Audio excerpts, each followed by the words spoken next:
jedna neslana šala, zašto se nije predstavio svojoj majci, svojoj sestri? Zašto je morao to sve da ide? Kako ste to objasnili? To je zapravo najbolje pitanje kako sam to sebi objasnio. Pošto nikome to nikad ne bih mogao da objasnim.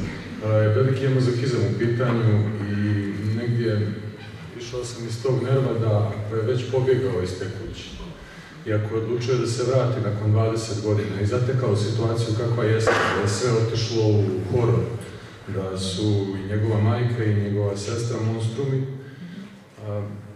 a polazivši iz toga da se vratio da bi njemu bilo bolje, shvatio da je jedini način da njemu bude bolje taj da on umre, da bi njegova sestra i majka možda doživjela neki, što bi rekli stari Crnogorci, closure te teme.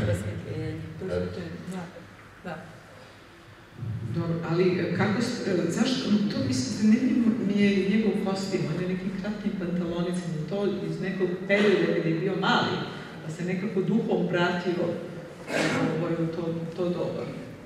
Mislim da je naša kostimografkinja Alina Leković baš igrala na tu kartu. Mene, kada sam prvi put vidio to, sjetilo na onu fotografiju one djece austrijskih čega, zato on kad puše i piju na brodu.